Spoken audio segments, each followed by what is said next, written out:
이제 선거가 꼭 60일 앞으로 다가왔다고 합니다. 지방선거 전 전망해 보겠습니다. 두 분 저희가 초대했습니다. 장성호 배재대 교수, 이종훈 정치평론가, 이종훈 박사 나와 있습니다. 어서 오십시오. 네, 안녕하세요. 안녕하십니까. 네, 안녕하세요. 자, 어제 여론조사 결과 또 나왔더라고요. 네. 갤럽 조사죠.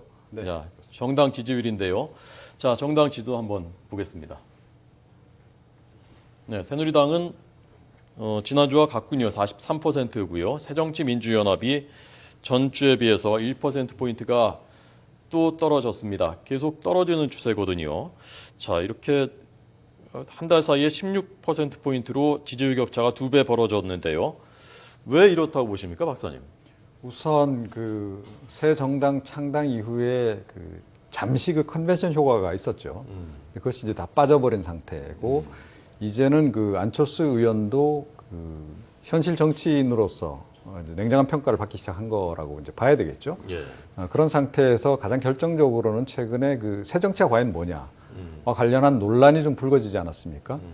그리고 윤여준 전 의장이 특히 그 새 정치에 대해서 무슨 내용인지 모르겠다라고 또 이야기하는 그런 일이 있었고, 또 당 내에서는 그 기초선거 공천과 관련해 가지고 그거 가지고 그걸 갖고 새 정치다 아니다를 말하는 그 기준을 그걸 삼는 것조차도 좀 문제가 있는 거 아니냐라는 지적이 벌써 나온다는 거죠. 자, 그러면서 새 정치의 그 의미가 많이 퇴색하고 있다는 겁니다. 그러다 보니까 역시 새 정치에 좀 기대를 걸었던 많은 사람들이 더욱더 회의론에 빠질 수밖에 없는 그런 상황. 자, 그런 상황이 지금 이어지고 있는 거죠. 네. 교수님 어떻게 보십니까? 정치는 뭐 여론을 먹고 산다고 하지 않습니까? 네. 여론이 올라가면 기분이 좋고 배가 부르고 여론이 떨어지면 죽을 지경이고 민주당 입장에서는 뭐 컨벤션 효과를 누리지도 못하고 바로 급전직하 여론이 떨어지는 것이 4월이 잔인한 달이 아닐까. 그리고 이제 피해 5월이 될 수도 있고요. 앞으로 여러 가지 지금 뭐 변수가 많습니다. 이것이 당이 어떻게 될지도 아직 모르고, 그리고 다수의 진성 당원 있죠. 전통적인 민주당 당원은 민주당의 맥이 끊어졌다, 이런 지금 의식을 갖고 있기 때문에 이번 이 신당 창당 자체를 민주당의 전통적인 지지 세력들이 인정을 하지 않고 있구나. 이런 것이 저는 가장 큰 원인이 될 수 있다고 봅니다. 지금 사실은 민주당 지지율은 그동안 계속 낮았단 말입니다. 여기에 합당하면서 안철수 대표가 수혈이 됐고 그 효과가 좀 상당히 나타나야 안철수 대표로서도 그렇죠. 정치적인 발언권이 더 강화될 수가 있는 네, 건데, 맞습니다. 이렇게 되면 안철수 대표한테도 개인적으로 굉장히 위기인 거 아닙니까? 네, 그렇습니다. 예. 가장 직접적으로는 일단 그 선거 결과가 얘기를 하겠죠. 지방선거가. 예, 지방선거 결과가 만약에 기대에 못 미쳤다, 그러면 이제 본격적으로 이제 그 당 내에서 그 아마 반론에 이제 그 접하게 될 그런 이제 상황으로 갈 것 같고요. 네. 우선은 지금 현재 그 어찌됐건 일반 그 국민들, 유권자들 사이에서 지지율이 별로 안 오르고 있다는 거죠. 게다가 이제 서서히 하향 추세까지 보이고 있는 그런 그 상황에서 최근에 그 후보자들 사이에서도 아직까지는 그래도 안철수 마케팅을 하려고 하는데 과연 이 안철수 마케팅을 하는 게 지방선거에 얼마나 도움이 되겠는가에 대한 이제 회의론도 상당히 좀 퍼지고 있다는 거죠. 자, 이제 이런 상황, 거기에다 조금 전에 말씀드린 기초선거 그 공천 문제도 좀 논란이 지금 겹쳐 있기 때문에 네. 안철수 의원으로서는 뭔가 좀 특별한 그 반전의 계기를 마련하지 않으면 예, 예. 쉽지 않을 거다. 우선 선거 전에도 굉장히 그 상황이 어려워질 수 있고요. 그 선거 이후에는 더 어려워질 수 있는 네. 그런 그 구조적인 그 조건에 지금 처해 있는 거죠. 그래서 지금 기초선거 무공천 문제가 다시 여전히 또 이제 현안이란 말입니다. 이 네. 얘기를 잠시 뒤에 본격적으로 하겠고요. 자, 우선 여론조사 결과 박근혜 대통령 지지율도 어제 같이 나왔거든요. 네. 자, 그 결과 좀 보고 잠깐 얘기해 보도록 하겠습니다. 자, 보여주시죠. 박근혜 대통령 지지율. 61%거든요. 61%. 역대 보니까요. 역대 대통령 중에 2년차 뭐 1분기로는 최고죠. 2분기 예. 최고라고 하는데요. 장 교수님은 이 요인이 뭐라고 보셨습니까? 그러니까 이제 안보와 그리고 뭐 내치도 뭐 깜깜이 인사라든가 그런 것은 비판적인 것은 있지만 흔들리지 않고 섬세한 리더십을 지금 보여주고 있지 않습니까? 그리고 원칙적으로 가는 거고, 네. 그리고 어떤 식으로든 뭐 원칙대로 간다는 것을 국민들이 일정 부분 인정을 하고, 그리고 지금 북한의 대남 도발이 상당히 지금 강도를 더해가고 있기 때문에 국민들은 정권에 힘을 실어주고 그리고 안정감 있는 대통령의 리더십을 신뢰한다는 방증이라고 저는 봅니다. 네, 이 박사님은 어떻게 분석하십니까? 예, 뭐 조금 전에 말씀하셨듯이 가장 직접적으로는 최근에 그 안보 변수가 많이 작용을 하는 것 같습니다. 그러니까 북한과 관련한 그 위기 변수들이 자꾸 이제 드러나면서 네. 아무래도 좀 안정을 희구하는 그런 이제 성향들이 좀 나타나고 있는 거고요. 다른 한편에서는 그 야권이 뭔가 좀 역할을 해줬으면 좋겠는데 야권이 좀 제대로 역할을 못 하고 있는 그런 그 상황이 이어지고 있단 말입니다. 굉장히 장기적으로 지금 어떻게 보면 오랫동안 이제 너무 지나치게 오랫동안 이제 이어지다 보니까 피로도가 상당히 좀 쌓여 있는 상태 같아요. 그래서 상대적으로 대통령에 좀 의지하려고 하는 국민들의 그런 성향도 지금 상당히 반영이 된 게 아닌가 이렇게 생각을 합니다. 네. 자, 그래서 그 기초공천, 기초선거 무공천 이 문제 얘기하기 전에 안철수 대표 지금 아마 좀 안팎으로 답답한 상황인데 여기에 이제 막말까지 들었단 말입니다. 여당 원내대표한테. 그래서 심기가 굉장히 불편했을 것 같은데요. 결국 사과를 했고요. 자, 두 분 어떻게 보셨는지 잠깐 얘기하고 넘어가죠. 정치 역정이 엄청 험난한 것 같습니다. 네. 어느 날 갑자기 정치에 뛰어들어서 아 정치가 이런 거구나 이렇게 진흙탕이구나 그런 네. 것을 이제서 비로소 실체적으로 느끼는 것 같은데 그동안 사실은 레토릭의 정치를 쭉 해왔습니다. 그리고 뭐 지난 대선 때도 국회의원 100명 줄이겠다고 불쑥 얘기했다가 지금은 새정치에 지금 정당을 창당해서 대표가 됐지만 그런 말은 일체 없지 않습니까? 중요한 것은 국민들이 안철수의 새정치를 믿지 않는다는 것이고 그리고 지금 안철수 의원이 공약하고 정당을 만들고 그리고 뭐 다른 당에 들어가지 않겠다 이런 것들을 계속 지금 번복을 해왔기 때문에 안철수 의원의 그 반면교사를 삼아서 오히려 국민들은 그래서 방금 얘기했듯이 대통령한테 야 이런 것이 신뢰의 정치구나 이런 것을 그래서 안철수 의원한테 반사이익을 보는 게 사실은 저는 박근혜 대통령이라고 봅니다. 최경환 원내대표는 잘했습니까?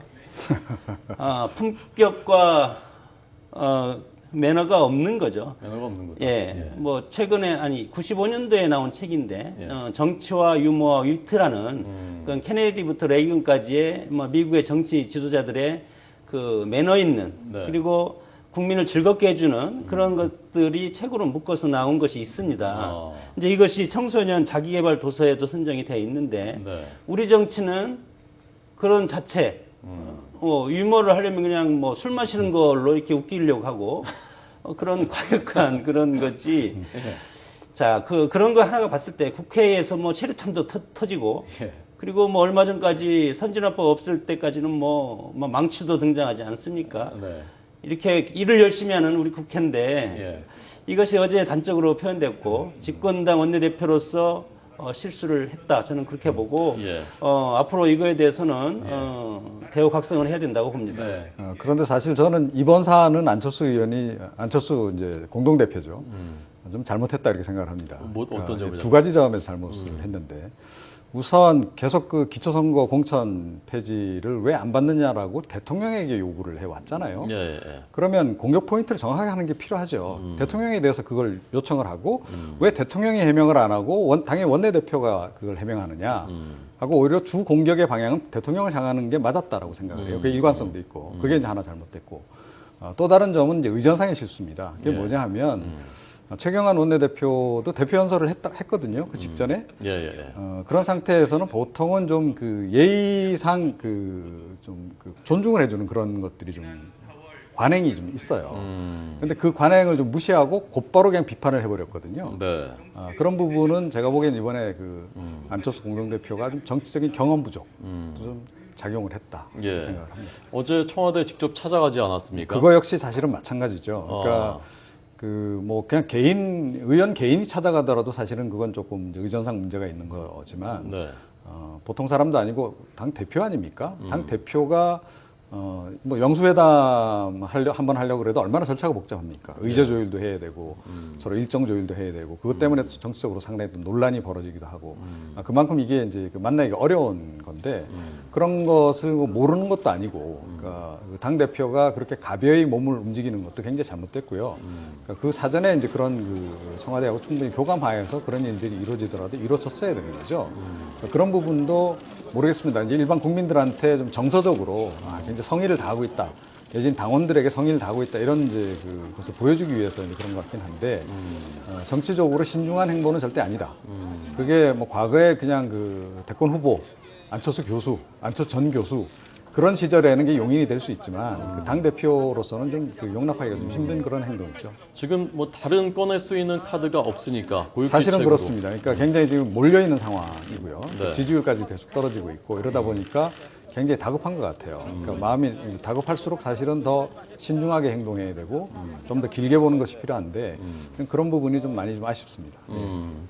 지금 뭐- 당내에서는요, 그 새정치연합 당내에서는 기초공천, 무공천 문제 때문에 사실 반발의 목소리들이 지금 터져 나오고 있지 않습니까? 김한길, 안철수 이 체제가 어떻게 보면 시험대에 올랐고 그 반발도 잠재워야 되고 또 대통령을 향해서는 그걸 요구해야 되고 참 어려운 상황이거든요. 교수님이라면 어떤 조언을 어떻게 푸는 게 좋겠다고 조언해 주시겠습니까? 근데 얼마나 지금 급하면 청와대로 그냥 달려갔겠습니까? 사실은 해외 특비감이죠. 어설픈 연기고 새정치라는 것은 무게 있고 절차적인 민주주의하고 법과 제도에 따라서 합의의 정신을 살려가는 것이 시간이 필요한 겁니다. 민주주의는. 예. 근데 실제 정치를 안 해봤기 때문에 지금 급해 가서 막 본인이 쓰고 하는 그것은 저는 정말 조급하다. 당내에서도 어떻게 할 수가 없고 본인이 대표직을 사퇴할 지금 가능성도 있습니다. 지금 책임을 져야 되는 여러 가지로. 그래서 그리고 어제 청와대에 간 것은 안철수 본인을 살려줄 사람은 박근혜 대통령밖에 없다고 지금 판단을 하는 겁니다. 정당과 정당의 합의 과정은 정당의 이익에 따라서 하는 거 아닙니까? 새누리당이 합의를 해주겠습니까? 새누리당은 심판을 해달라고 국민들한테 지금 요구하고 있는 입장이고 그렇다고 대통령이 합의를 해줄 가능성도 없는 거 아닙니까?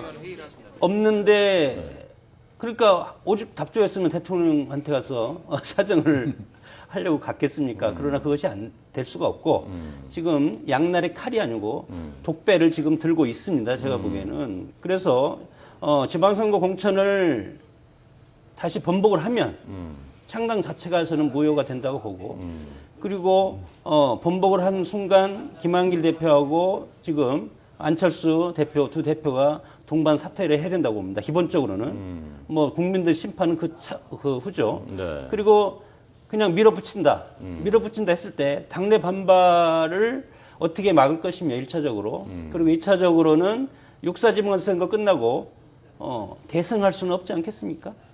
그거는 뭐 아직 모르는 일이고요. 네, 일단 대승하면 네.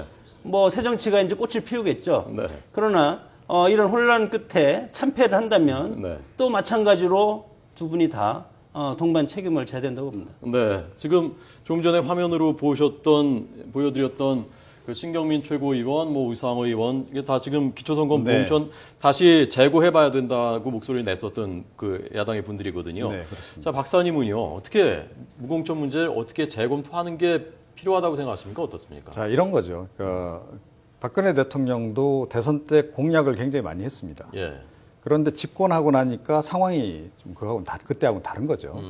실상은 다르고. 그러다 보면 때에 따라서는 공약을 번복해야 되는 경우가 생기는 겁니다. 자, 새정치에서 그 기초선거 공천 그 폐지 약속을 지키는 것이 굉장히 중요하다. 특히 약속 정치와 관련해서. 그것은 이제 대명분이긴 해요.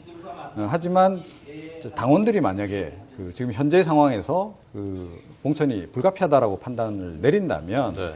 그거를 접을 줄도 아는 게 리더라고 좀 생각을 합니다. 그리고 뭐 본인은 이제 뭐 여러 가지 설명을 할 수 있겠습니다만은 어찌됐건 그 안철수 공동대표가 본래 자기 스스로의 당을 만들려다가 포기를 하고 민주당으로 들어간 그 가장 큰 이유는 여러 가지 배경이 있을 수 있지만 현실적인 전 판단을 했기 때문이라고 생각하거든요. 예. 현실주의로 도른 거죠. 이상주의에서. 자, 그렇다면 당 창당 이후에는 그 기조에 따라서 계속 현실주의로 가야 되는 거죠. 현실주의로 간다라고 전제하면 사실은 이 문제는 답이 딱 나오는 거 아니겠습니까? 그러니까 새누리당하고 다 함께 공천을 이거 폐지시키면 모르겠지만 이런 상태에서 그냥 혼자만 이 공천 폐지를 했을 경우에는 실제로 선거에서 불리하잖아요. 자, 그렇다면 지금 단계에서는 현실적으로 판단을 내려서 당내에서 이제 그런 지적도 나왔습니다만 당원들한테 다시 물어보는 절차를 거쳐서 공천하는 것이 좋겠다라고 판단이 되면 그 약속을 접을 줄도 아는 것. 그거 역시 또 다른 정치적 결단이다. 저는 그렇게 생각합니다. 예, 아예 지방선거를 선거 자체를 보이콧할 수도 있다. 네. 그렇게 되면 투표율이 20% 아래로 떨어지고 선거 정통성 그리고 정부의 정통성에도 심각한 문제 제기가 될 것이다. 그런 가능성 전략에 대해서는 어떻게 생각하십니까? 뭐 그럴 수도 있겠죠. 근데 그야말로 그냥 이제 최악의 최악의 선택이다. 될 수 있는 것이고요. 잘 생각해야 되겠죠. 예, 알겠습니다. 자, 기초선거 무공천 문제는 자, 어떤 선택을 할지 좀 지켜보도록 하겠습니다. 자, 두 가지만 짧게 좀 짚어보겠습니다. 두 가지 그 토픽이 더 있는데요. 새누리당 경기도 지사 경선 단일화하겠다고 합니다. 비남경필 단일화. 자, 이거는 어떤 효과가 있을 것 같습니까? 그러니까 세 분이 사실은 이제 남경필 의원에 비해서 뭐 지지율이 상당히 지금 떨어지고 있지 않습니까? 예. 그래서 역부족을 이제 일단은 인정을 한 것 같고, 오히려 서울시장 선거도 저는 양자 대결로 갔으면 컷오프해서 양자 대결로 갔으면 새누리당의 경선 흥행 전략에서 상당히 멋있는 모습을 보여줬으라고 봅니다. 근데 뭐 경기도 같은 경우는 서울과 틀리게 또 본인들이 네. 이렇게 3명 컷오프해서 1대1 구도로 가자고 했으니까 예. 새누리당 입장에서는 1대1로 가면 그래도 뭐 10% 5%에서 박빙의 경선이 이루어질 수도 있을 것 같고 그렇기 때문에 당으로 해서는 좋다고 봅니다. 예. 자, 김두관 전 경남지사가 귀국을 했답니다. 지난달 말에. 네. 그리고 어제 귀국 환영회가 열렸고 그 자리에서 지방선거에 힘을 보태겠다. 자, 정치인 김두관, 사실 지난 대선 때 이제 주가가 많이 떨어졌는데 앞으로 폭발력, 잠재력 다시 좀 뭐랄까요, 다시 좀 주목을 받을 수 있는 그 가능성이 어느 정도 있다고 보십니까, 박사님? 글쎄요. 그러니까 잠재력은 상당히 있다고 봐야 되겠죠. 어찌됐건 뭐 유력한 차기 대권 주자 가운데 한 사람이다, 이건 여전히. 분명하고요. 그리고 이번 지방선거에서 새정치민주연합이 승리라면 모르겠지만 만약에 네. 패배하는 쪽으로 귀결이 되면 김한길 대표 체제가 당연히 이제 무너지는 것이고요. 안철수 공동대표 역시 정치적인 그 영향력이 줄어듭니다. 네. 대선 주자로서의 영향력 역시 마찬가지로 줄어드는 이런 상황이 되면 아마 친노계들이 본격적으로 다시 그 정치적인 역할을 이제 강화하는 쪽으로 이제 나설 테고 이렇게 되면 네. 문재인 이제 그 의원 같은 경우에도 물론 활동 범위를 넓히겠지만 뭐 그 같은 범주에 있는 네. 그 친노계 인사들 중에서도 그 차기 대권 주자군에 속하는 사람들이 본격적으로 고개를 들 가능성이 굉장히 높다 이렇게 봐야 되겠죠. 근데 지난 대선 때 그 친노계 내부에서도 선택은 물론 그렇습니다. 문재인이 선택을 받았고 네.